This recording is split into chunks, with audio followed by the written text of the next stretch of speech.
Good morning, everyone out there. How are you? I have my morning cup of Joe with Joe.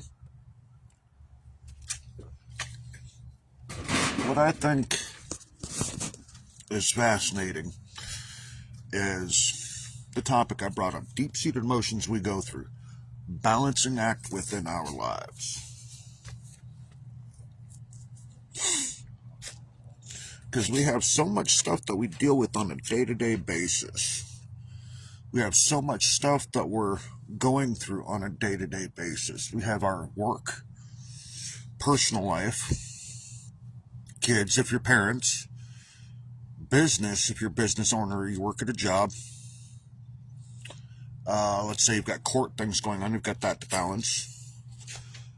Home, your home, and let's say you've got classes, you're going to college, whatever, you got that to balance. You've got your self-reflection to balance, your one-on-one self-care to balance. So there's quite a few things to balance within your life. But yet, it gets to a point when it seems like more gets stacked on you. It's called life. More gets stacked on, more gets stacked on, more gets stacked on. It's like this right here.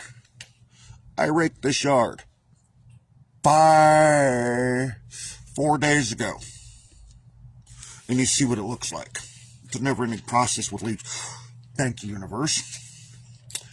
It's interesting. The more leaves you rake, the more just drop and get stacked on. It's like you've got this wheelbarrow that you're pushing with all your priorities in it.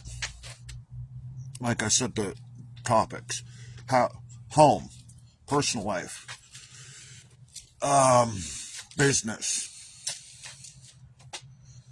kids. So, you've got all this going on, and you have a lot of stuff going on around you. And then let's say you've got to get rid, let's say, somewhere in America, somebody's going to court. Somewhere in a different country, somebody's going to court. So, let's say you've got Tom, Joe, Jack, Jenna, Jesse, and Fred. Let's say out of all of them, you've got 4 out of 5 of them getting ready to go to court. So they got to sit there and start, and they don't have, let's say 3 out of 5 of them, 3 out of 4 of them don't have an attorney. And let's say 2 out of 4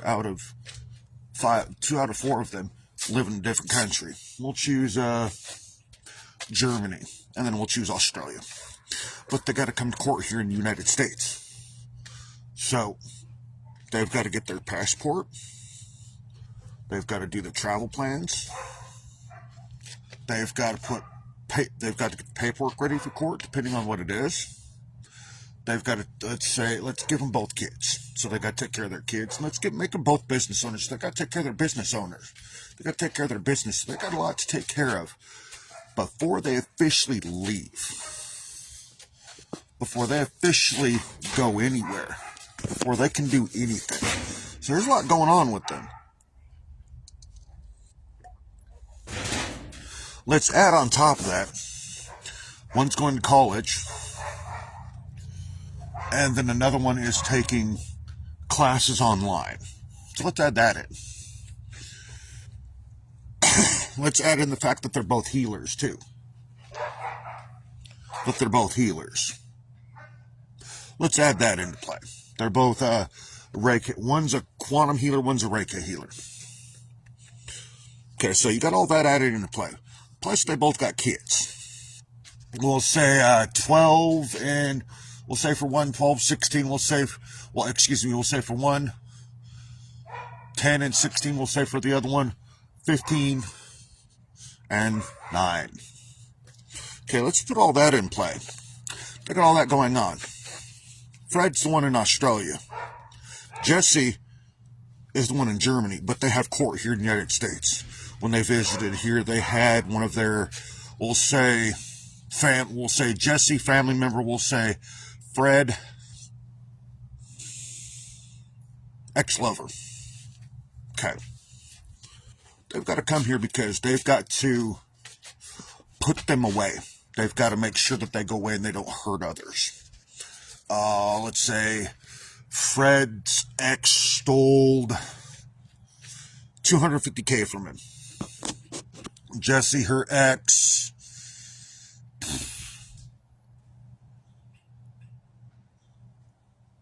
slandered her business name in public, damaged her name online,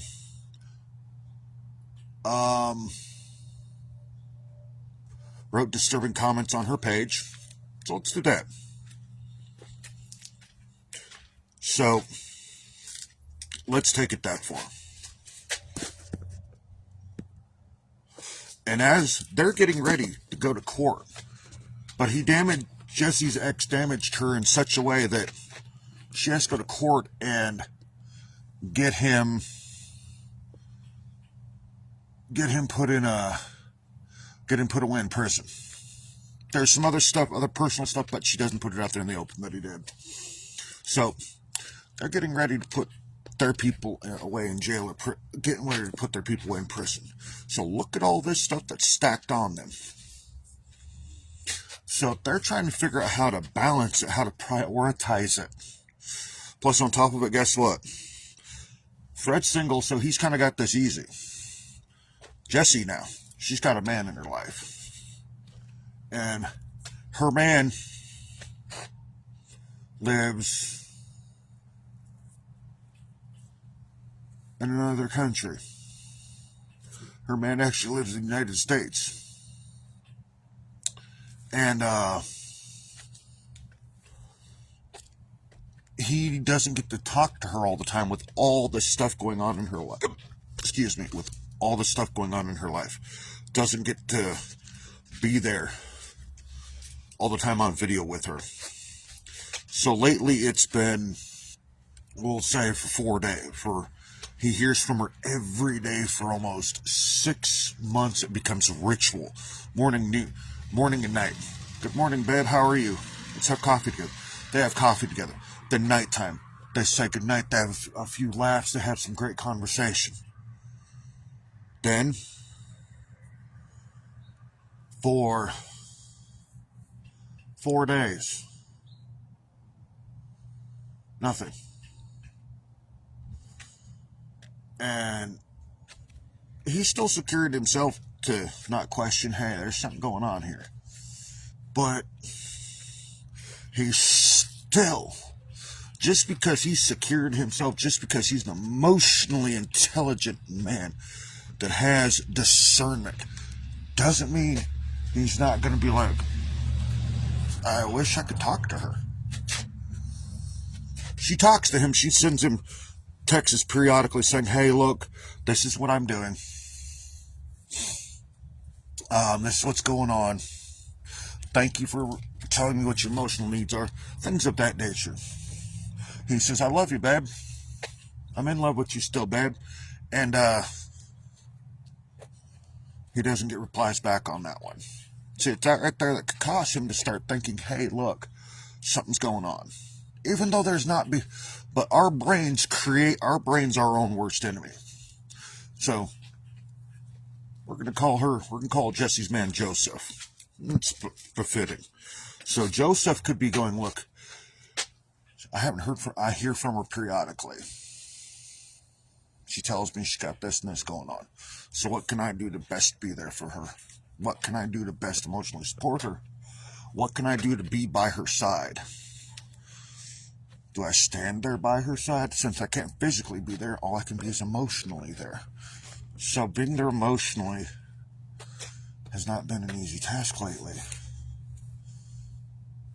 Because she's got all this going on. So it's like, I almost feel slightly neglected. I feel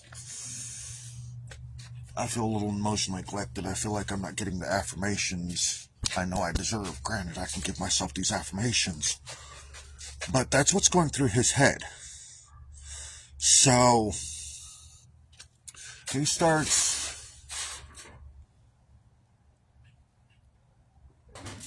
he's trying not to let himself get into story building mode. He's trying not to let himself get in the mindset, where do we stand together? Do I even stand with her? Does she love me anymore? Have I done something wrong in her life? He's trying not to get into that mindset. He's trying not to get into that mode of story building, of creating something out of nothing. He's trying not to do that. But yet, for some odd reason,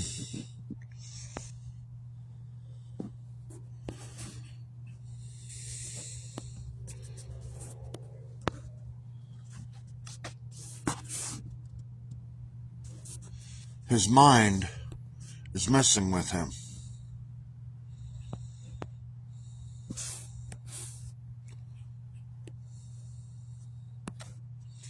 His mind is screwing with him, but yet he's not trying to let himself feed into that mindset of,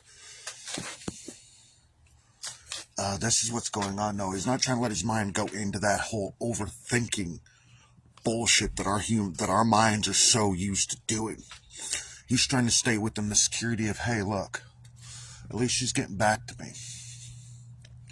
I'm going to pause right there because it was interesting. Past relationship I was in.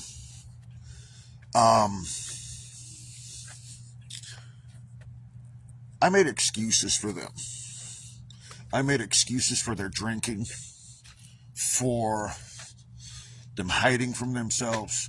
I was so dismissive of my own shit. Forget what they were going through. Now we'll focus on me. I was so dismissive of their crap that they were doing toward me.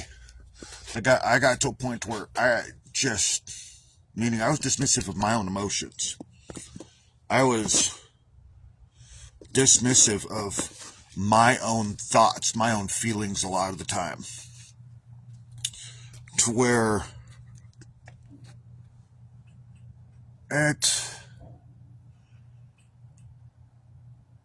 I started making excuses, started creating things to where they would become more of a priority than my relationship. That's when you know there's trouble in paradise. When you're creating more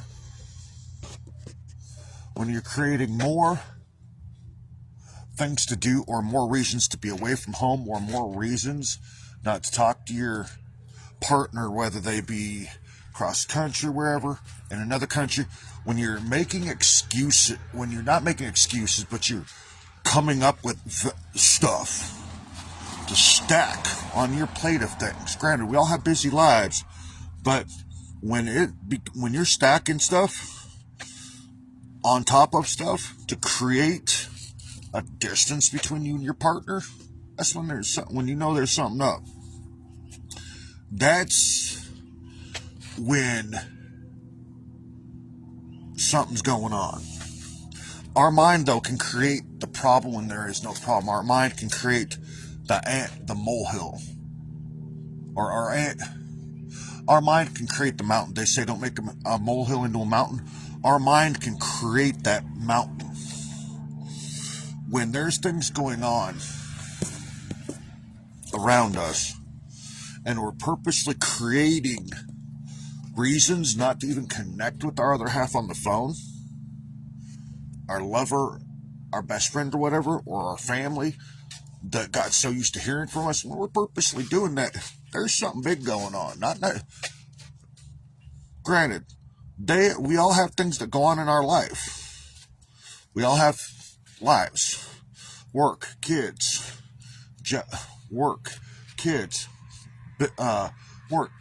family, self-care. We all have things that are going on in our life. But it's interesting when, as I used the leaf analogy, that the more that you rake up, the more it's going to fall. Where I'm going with that is, when we're purposely, whether it be purposely or unintentionally, when we're telling someone, hey, I love you, or I'm in love with you, or I'm connected to you, you're connected to me, but yet they're not showing that same affirmation back to you, there may be something going on. There may be, they could have so much stuff going on in their life that they can't say I love you. But there is never so much going on in somebody's life that you can't reach out and say, hey, I've had all this going on. I love you. I appreciate you. I value you. It's interesting how when all that's going on, but yet you, even though your other half, husband, wife, boyfriend, whatever it is, reaches out and says, look, I've got all this going on, but you still feel distant from them. Is that distance you're creating inside yourself? Or is that distance already there? Or was that distance already there in the relationship? Or yourself, or whatever it was. Is that where that distance was? So that's my statement.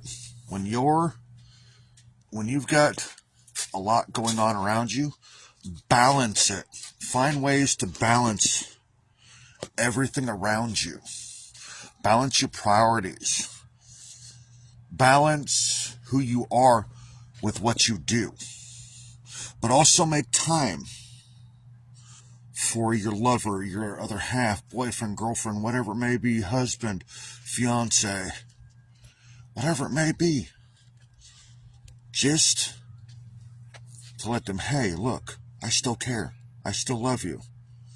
It's interesting. I keep seeing people pop up on here, but yet they don't stick around very long. It's fascinating how that goes. It's interesting how that is in life. How certain ones of us don't require the affirmations, but it's still nice. Because that's my love language, is affirmations. That's one of my big love languages. My question I leave everybody out there for with the day is, what is your love language and what is your priority? And how have you been behaving or misbehaving, or not making time for yourself? Or when you've got a lot of things going on around you, has there been someone in your life that has been feeling distant from you? Or have you been feeling distant from them? That's what I leave you with. Peace out, everybody. Love you all.